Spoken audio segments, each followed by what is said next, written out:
Assalamualaikum warahmatullahi wabarakatuh dan selamat pagi.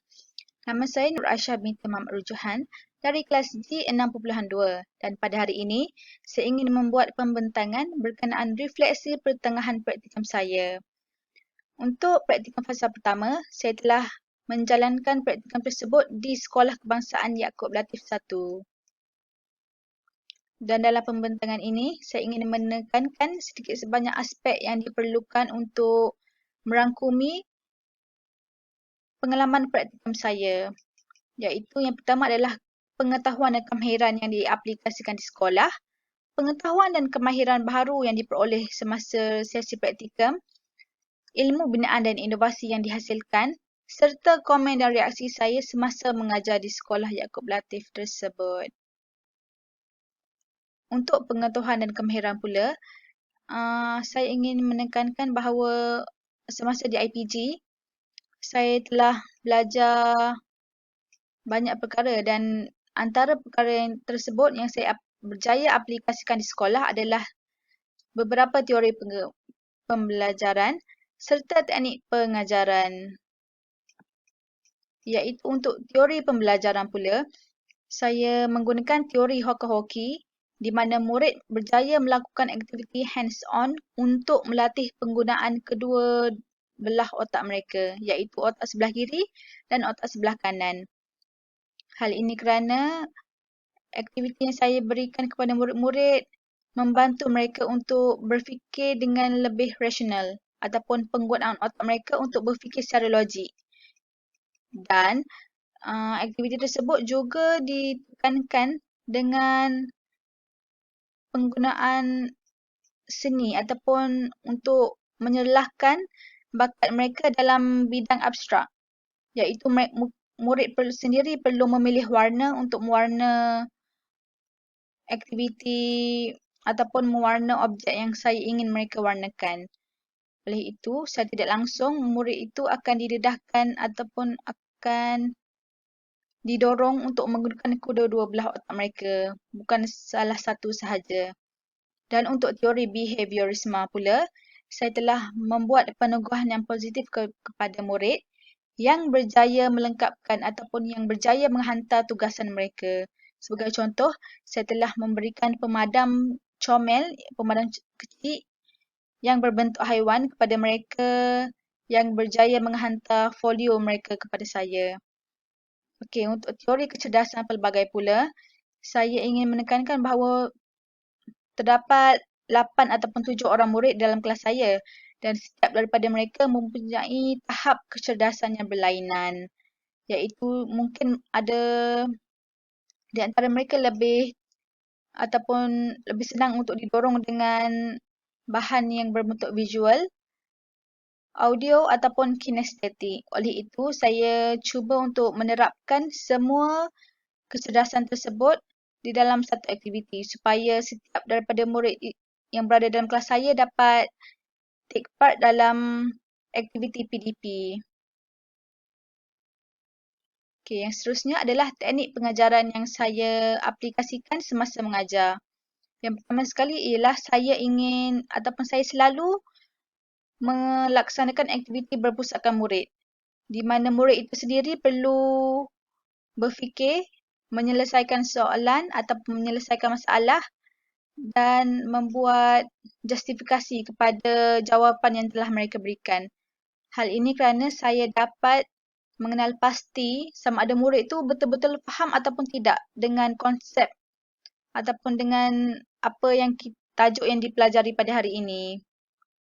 Kalau murid tu nampak macam yakin apabila menjawab dan berjaya melengkapkan lembaran kerja mereka, maka saya dapat membuat penilaian bahawa murid itu betul-betul faham ataupun berjaya memenuhi objektif pembelajaran untuk sesi PDP itu. Bahkan saya juga telah mengadakan lawatan di luar bilik darjah supaya murid dapat mengaitkan konsep pembelajaran mereka dengan dunia sebenar. Sebagai contohnya, kalau saya mengajar pengurusan kehidupan kepada murid tahun 3, ada satu subtopik di mana kami perlu ataupun murid perlu belajar peraturan bilik khas. Oleh itu, saya telah membawa mereka pergi melawat bilik khas dan menekankan tentang peraturan yang mereka perlu patuhi sebelum, semasa dan selepas berada di bilik khas tersebut. Sebagai contohnya, kami telah pergi ke padang, ke kantin, ke taman dan juga ke bilik masakan untuk memberi pendedahan kepada murid tentang peraturan bilik khas tersebut. Okey, untuk yang aspek yang seterusnya adalah pengetahuan dan kemahiran baru yang saya peroleh semasa berpraktikum di Sekolah SK Yaakob Latif 1. Yang pertama adalah kawalan kelas di mana saya perlu memastikan semua murid dapat mengikut arahan yang saya berikan. Bahkan, kawalan kelas ini juga bermula apabila saya masuk kelas dan sebelum saya keluar kelas. Di mana semua murid itu perlu bersedia secara mental dan fizikal untuk mengikuti sesi PDP pada hari tersebut. Sebagai contoh, kalau saya masuk kelas tu, saya akan pastikan semua murid simpan buku mereka, buku subjek yang sebelum kelas saya dan mengucapkan selamat pagi cikgu ataupun mengucapkan salam kepada saya. Oleh itu, saya dapat pastikan bahawa mereka tu betul-betul bersedia untuk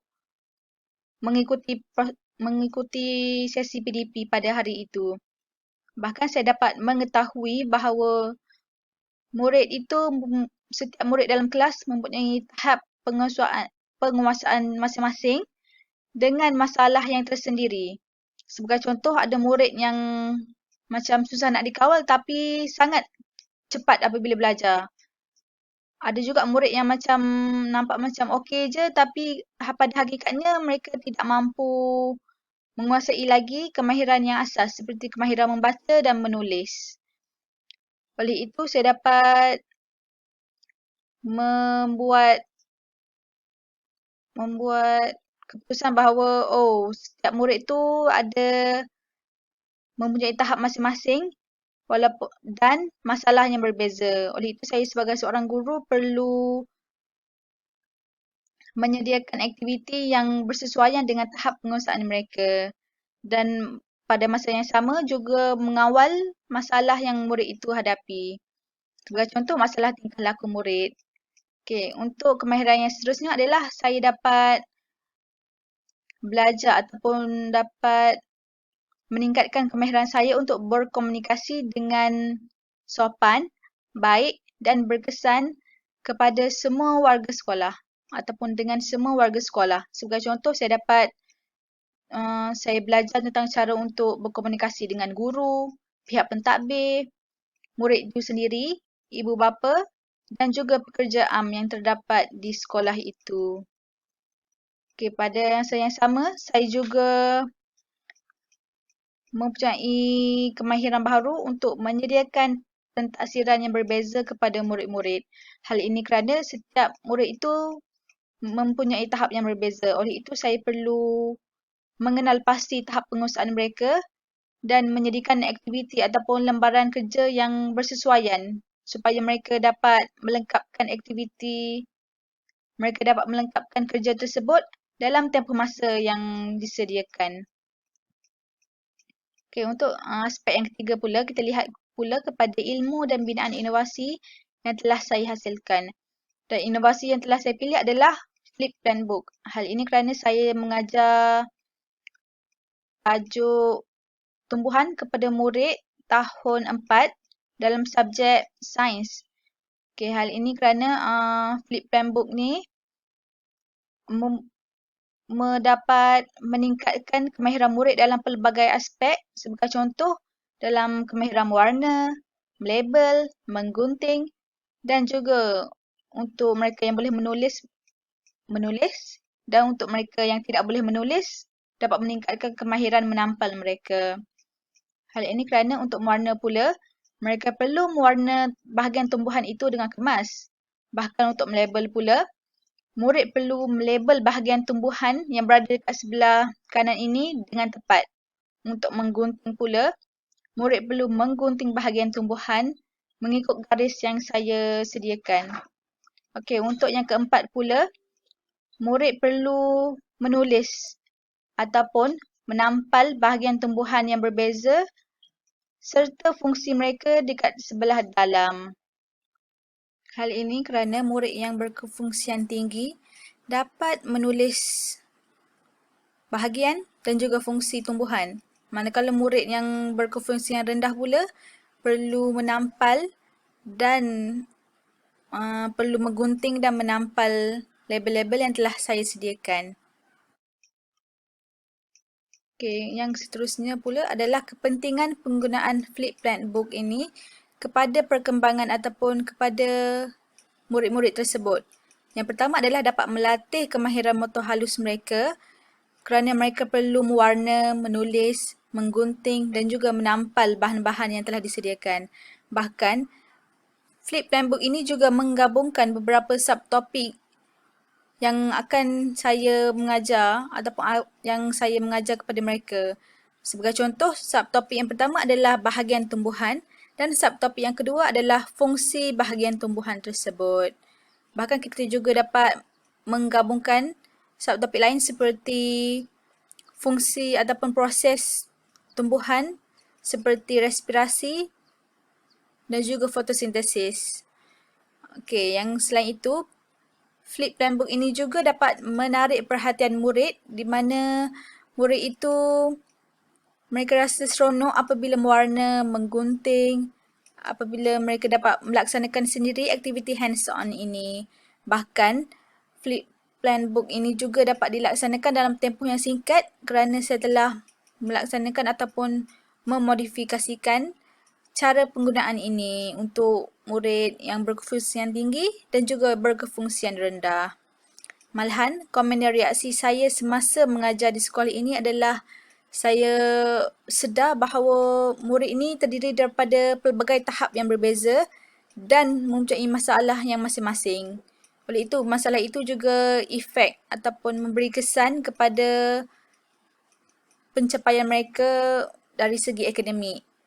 Bahkan saya juga mengetahui bahawa mereka suka akan permainan ringkas dan juga menonton video. Hal ini kerana mereka sudah biasa untuk menonton video di rumah, jadi lebih seronok sekiranya saya menayangkan video sebagai set induksi saya semasa mengajar. Bahkan saya juga perlu mengenal murid dan guru yang mengajar di sekolah itu terlebih dahulu sebelum pergi mengajar di semasa sesi PDP. Okey, hal ini saya dapat jalankan dengan bertanya kepada guru tentang tingkah laku murid itu ataupun apa yang dapat mendorong murid untuk melaksanakan kerja mereka ataupun apa yang mereka minat yang saya dapat gunakan untuk memastikan mereka dapat melaksanakan ataupun melengkapkan tugasan yang saya berikan. Bahkan semasa PDP pula, saya perlu memastikan bahawa aktiviti PDP itu bersesuaian dengan masa yang dicadangkan supaya RPH yang dirancang dapat dilaksanakan dengan lancar. Bahkan, saya juga dapat berkomunikasi dua hala dengan murid untuk mengenal pasti tahap kefahaman mereka, sama ada mereka faham ataupun tidak. Guru tidak boleh mengajar sahaja tanpa berinteraksi dengan murid. Oleh itu, apabila guru berinteraksi dengan murid, mereka dapat mengetahui sejauh mana kefahaman mereka terhadap topik yang dipelajari pada hari itu. Bahkan setelah mengajar, saya juga menjalankan ataupun membuat sedikit refleksi untuk menambah baik kualiti PDP saya. Hal ini kerana saya mengenal pasti masalah, kelebihan dan juga kekurangan saya semasa mengajar. Oleh itu, saya akan sentiasa menambah baik kualiti PDP saya dan saya akan juga dapat menarik minat murid itu untuk mengajar dengan lebih baik. Hal ini kerana saya juga telah kenal murid, kenal guru, tahu macam mana nak mengajar dan aktiviti apa yang perlu dibuat supaya murid itu dapat engage dalam aktiviti yang telah dibuat semasa PDP. Okay, sekian sahaja daripada saya. Sekian, terima kasih.